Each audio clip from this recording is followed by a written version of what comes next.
A legizmosabb kosarast keressük.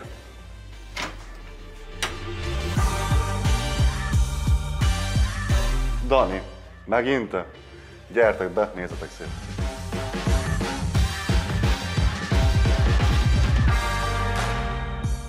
Vágjunk is bele, hogy indul a napod egyébként? Mit reggelizel? Általában versenyszezonban vagy szezonban is ugyanazzal indítom a napot, csak a mennyiségek változnak. Zabot szoktam, vagy riskását szénhidrátforrásként, mellé gyümölcsöt, ami látható, áfonyát szoktam, tömegelésnél inkább magasabb cukortartalmú gyümölcsöt, az banán.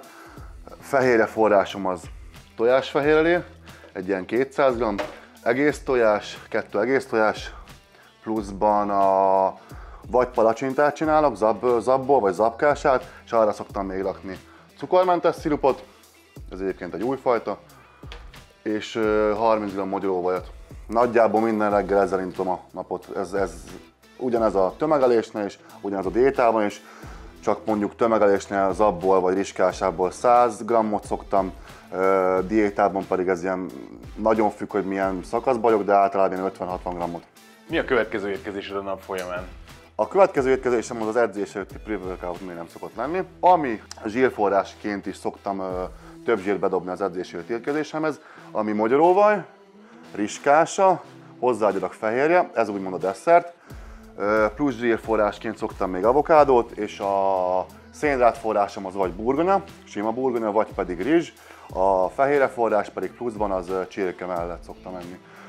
Próbálok arra törekedni, hogy edzés előtt minél könnyebben emészhető ételt fogyasszak, hogy minél könnyebben átmenjen a gyomromba, és ne a gyomromba koncentrálódjon a vér az emésztéshez, hanem a izmokból, ahova kell. Mennyi idővel edzés előtt teszel utoljára? Ez a lábedzés előtt mindig eltökölöm az időt, tehát úgy szokott kijönni, hogy egy 2 órával szoktam lábedzés előtt, a sima súlyzós edzés előtt pedig 1-1,5 óra. De számomra nem okoz gondot az, ha kajálok és fél órával után edzek, de azért nagyjából mindig húzom annyi az időt, nagy késős vagyok, hogy mire odaérek, akkor pont 1 óra, másfél vagy akár 2 is. Mi az edzés utáni étkezésed? Az edzés utáni étkezésem az itt fent látható riskását szoktam, mindig. Tömegelésnél és diétában is, a mennyiség az nagyon változik, az most tömegelési időszakban a 100 g riskása, 2 adag ájzové és óskaramellás, 1 banán és 20 g méz. Nyilván ez a diétában az ilyen 50 g szokott lenni maximum. Majd a következő étkezésem rá 1 órá történik, ami mindig rizs szokott lenni, a fehérje forrás pedig az vagy bélszín, vagy darált marha, viszont a darált marhát jobban preferálom edzés után, de könnyebben emészhető, nyilván le van darálva, a sima bélszínnek több idő kell megemészteni, így inkább a darált marhára szokott esni a választásom. Hogy állsz a vacsorával? A vacsora az vagy lazat szokott lenni, vagy valamilyen másik halfajta, vagy akár csirke, és ez nagyon függ attól, hogy mennyi zsírt kell aznap fogyasztanom, mennyi fehérjét, mennyi szénhidrátot. Ha magasabb zsíron vagyok aznap, akkor egyértelműen értelemszerűen lazatot szoktam, ha a zsírfogyasztásom aznapra kevesebb, akkor viszont csirkét, pulykát, vagy egy sztéket szoktam. Van olyan kedvenc kajád, amit, hogyha nincs időt főzni, csak gyorsan bekapsz, és... Mivel testépítő vagyok, és az elsődleges munkám, hogy az étkezés és a főzés is hozzátartozik, ezért természetesen mindig van időm főzni, de ha esetleg úgy alakulna, hogy nincs időm, vagy nagyon rohanásban vagyok, akkor vagy egy riskását ennék fehérjével, vagy a másik B opció, a tonhalkonzerv pufirizssel, salátával, és akkor lehet is menni. Mi a kedvenc ételed? Kedvenc csaló étkezésem az a burger, egyértelműen. A kedvenc diétába és tömegelésbe is beilleszthető kajám pedig vagy a steak burgonyával, sima burgonyával, én jobban kedvelem, mint az édes burgonyát, vagy nekem a mindig lecsúszik és könnyen megy, és szeretem, mivel zsíros és összetöröm és könnyen meg tudom menni, a lazac rizssel és zöldséggel. Mennyire figyelsz a vitaminbeviteledre? A vitaminfogyasztás szerintem az alap, és ha valaki szeretne összepakolni magának egy jó kiegészítő vagy tápkéksztekket, az mindenképpen a piramisnak az alján kellene elhelyezkedni, és utána építeni rá a többit. Pluszban még általánosságban szoktam egy vitamincsomagot, vitaminpakkot fogyasztani reggelente, amit még kiegészítek plusz D-vitaminnal és plusz C-vitaminnal. És ami még nagyon fontos, a omega-3 fogyasztásra is oda kellene figyelni. Ez nagyon jó minőségű és csúcsminőségű lazacolajból van nyerve, ízesítve van egyébként, és nem lesz ilyen borzalmas íze, ennek ilyen kellemes citrusos íze van. Amit tudni kell, az omega-3-ról csökkenti a triglicerid szintet, ezáltal a koleszterin szintet is nagy mértékben csökkenti, nyilván hozzájárul a szív- és érrendszer, stb. Tehát ezt nagyon sokan hanyagolják, de szerintem ezt is mindenkinek be kellene illeszteni a napi tápják csomagjában. Ha éppen nassolásra vágysz, mi az, amit választasz? Tehát ha valamilyen sósabb dologra vágyom, akkor szoktam a szállított pulykát, vagy a szállított marhának is van ilyen, olyan, mint egy ilyen csokiszert, vagy nem tudom, olyan formában összepréselve. Vagy ha valamilyen édesebb dologra szoktam vágyni, akkor a Moly Move-nek szoktam a új zapszeletét. Ez csoki brownie és csoki banán. Mik szerinted a legfontosabb étrend kiegészítők, amiket használsz? Amint említettem, ha egy ilyen piramist néznénk, a piramis alján van a vitamin, ásványos vitaminanyag, omega-3, és amiket én pluszba szoktam fogyasztani. A tejsavófehérje, Pure Isové, szerintem az egyik legjobb és legnagyszerűbb tápanyag, amit mindenki fogyaszthat és nyugodtan fogyaszthat egész évben, nem kell ciklizálni, nyugodtan lehet, életed végig nyugodtan 5 g-ot el lehet szedni edzés után, edzés előtt is, az a kreatin, én ebből a monohidrátot szoktam javasolni, eszenciális aminó, és vannak még itt citrullinmonát, bétalanin, komplet edzés előtti. Ha nincs külön kevergetni kedvem, akkor proaminót szoktam, de mostanában inkább több és nagyobb mennyiségben fogyasztok eszenciális aminót. Természetesen edzés előtt, ami nem hiányozhat a repertoárból, a Store, és még emellé szoktam dobni pluszban kreatin monohidrátot, bétalanint, taurint és citrullinmonátot.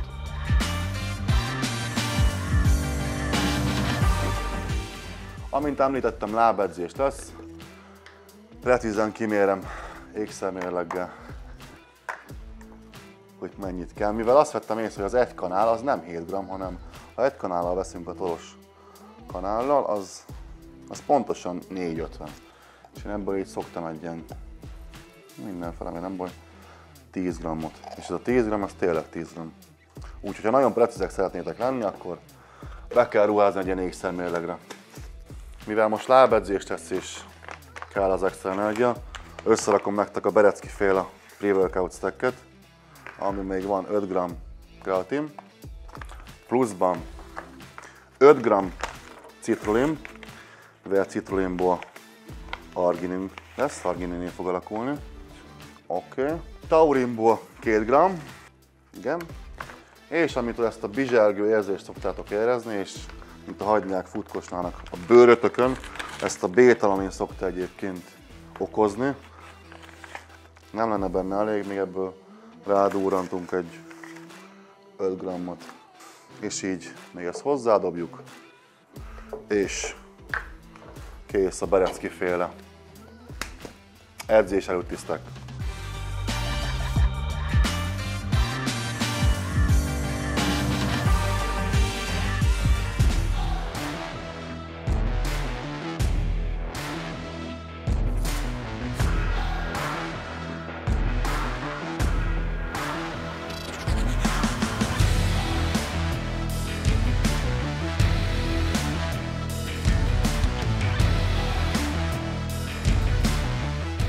Most, hogy megbeszéltük az étkezést, beszéljünk egy kicsit az edzésről is. Mikor kerültél először kapcsolatba a testépítéssel? Testépítés előtt egyébként atletizáltam, amit talán sokan nem tudnak. Utána kezdtem el foglalkozni komolyabban a súlyzós edzéssel, mivel mindenkitől azt hallgattam, én egyébként vékony testalkatú srác voltam, korosztályomhoz képest magas voltam, testalkatomat tekintve szikár, vékony, izmos, de vékony, és mindenkitől hallottam, hogy hú, de vékony vagy, egyél többet. Én gyerekkoromban is nagyon rossz evő voltam, édesanyám ott ült mellettem és etetett húst, nem nagyon szerettem enni. És utána 15 vagy 16 évesen kezdtem először, azt hiszem a általános iskolának a konditermében voltam, konditermében edzettem először.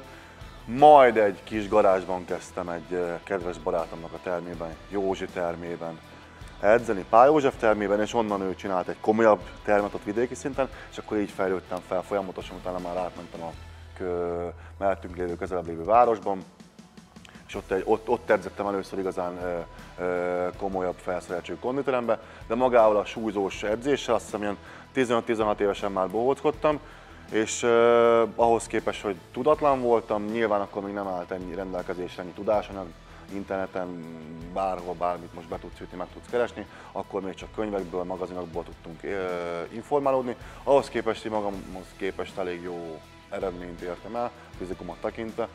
Azt hiszem, a lábazni viszont sokáig nem lábaztam, mert az mi a f***nak, bocsánat. Felsőtestre edzettem, mellekkel az kiemelt szerepet kapott, és az első lábedzésemen googoltam, amikor lementem, a legelső lábedzésemen, és vékony lábom volt, viszont erős, azt hiszem 120 vagy 130-a voltam a legelső edzésemen is.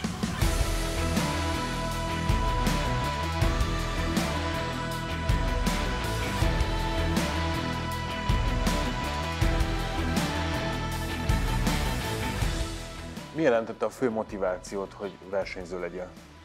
Visszagondolva, mikor először kezdtem komolyabban, nem, menjünk vissza az időbe, amikor először láttam és én eldöntöttem, hogy testépítő szeretnék lenni, szerintem aki régebb óta edz, vagy nézi azt a részt most és öreg motoros a edzésben vagy ebben a sportban, az emlékszik rá, hogy régen volt egy nagy nevű magyar verseny, a Hungarian GP, azt hiszem jól mondom, 97, lehet 99.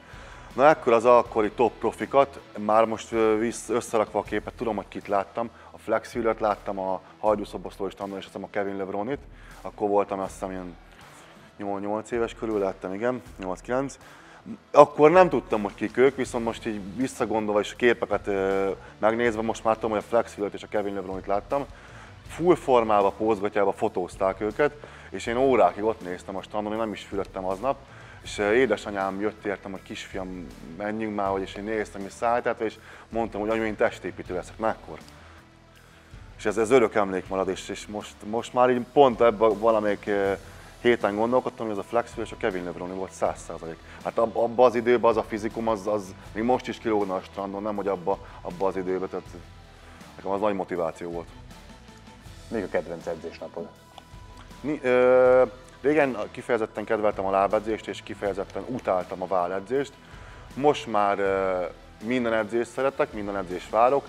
Nincs, hogy megkészülök többet, nyilván pszichésen és mentálisan többet kell készülni azért egy lábedzésre, mint mondjuk egy váll és triceps edzésre esetemben, de nincs kifejezetten ilyen, hogy csak ezt szeretem, csak azt.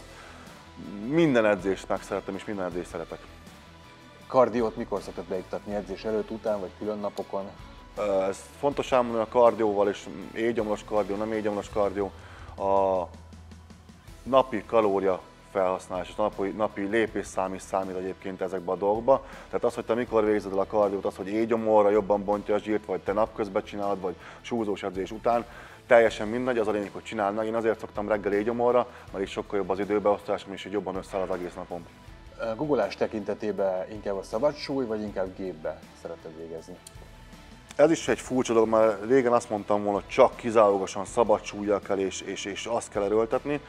Ennek most is hív vagyok, viszont vannak bizonyos esetek, vannak olyan struktúrája és olyan végtókkal rendelkező emberek, akiknek a sípcsontja vagy a combcsontnak a hossza egyszerűen hiába erőltetem, ez ritkább eset és nem gyakori, hiába erőltetem neki a szabadsúlyos guggolást, mondjuk a túl magas vagy olyanok az arányai, egyszerűen nem a mobilitás a rossz, a boka mobilitás csípő, hanem egyszerűen a struktúrából adódóan nem fog tudni egy tökéletes guggolás véghez vinni.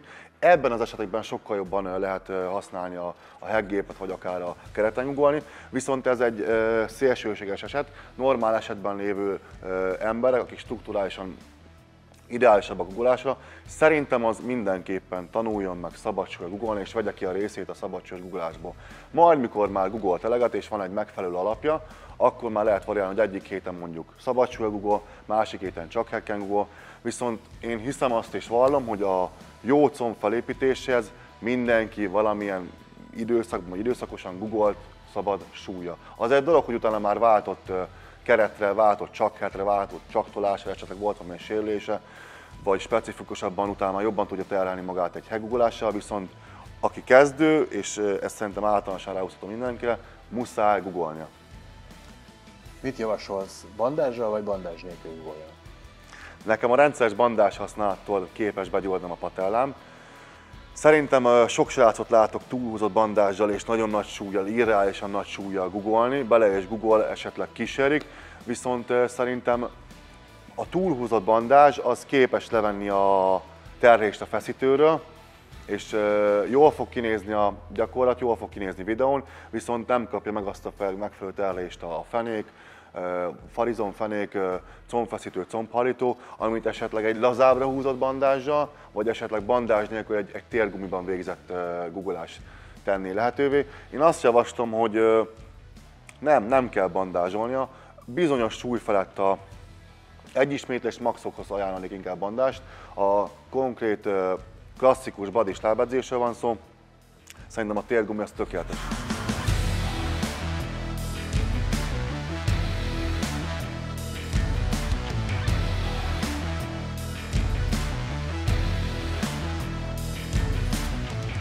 Sokaknál mumus a vádli edzése, illetve nehezen fejlődik. Neked a magasságod miatt szintén problémás vádli edzés. Van valami tippet, trükköd, amivel meg lehet edzeni? Furcsa egyébként, pont azt féltem, hogy képeket visszanézve nekem sokkal jobb vádlim volt régenben. Most valahogy valamiért fent lapad. Én azt hittem, hogy elszakadt, viszont megnézettem és megnézték, és kiderült, hogy ez nem szakadt, hanem a nyújtás hiányának következtében ez képes úgymond felcsúszni.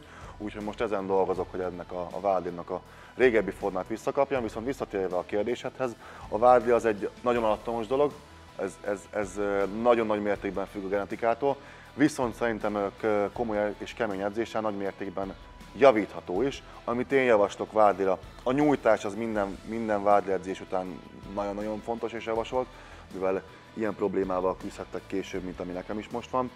Ami működhet szerintem magas ismétlés, 15-20-as ismétlésszám, és relatív azért nagy súlyt kell szerintem használni rá.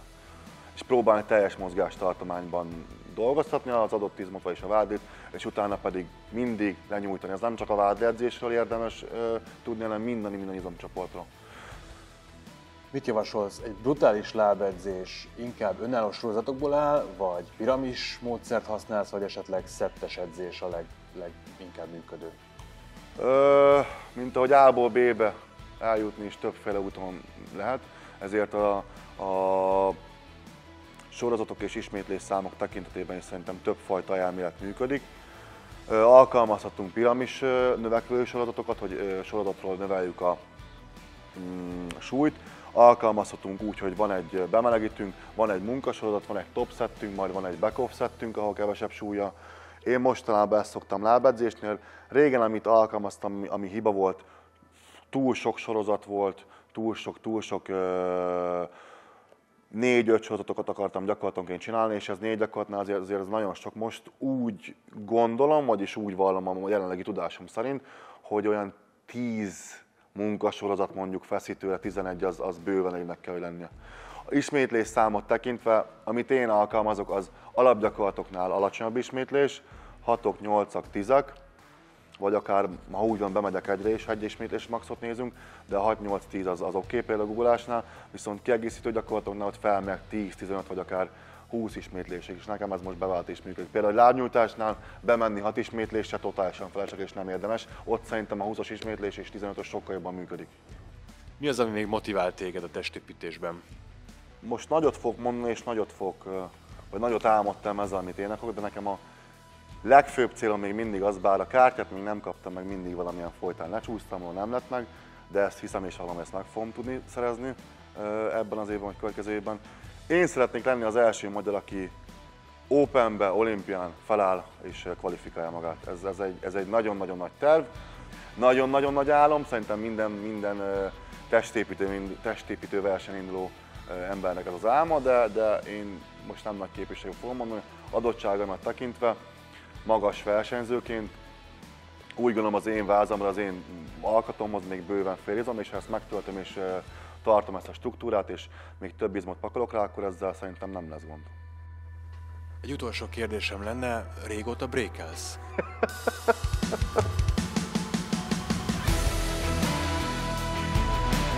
Nekem egy kedves barátom, mikor jártam a gimi után, azt hiszem logisztika jártunk, ő brékes volt, Levente, és nekem egyébként a brék mindig is tetszett, és ő is mindig sokat brékeltem, mutatott egy-két dolgot, de ezzel a testalkattal az esélytelen. Viszont ha nem versenyeznék, akkor talán majd visszatérek a brékeléshez.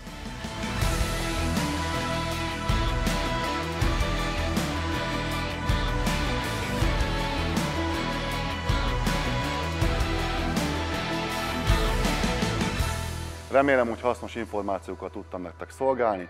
Ha esetleg még nem tettétek volna meg, iratkozzatok fel a csatornára. Jó edzést, találkozunk a következő részben is. Sziasztok!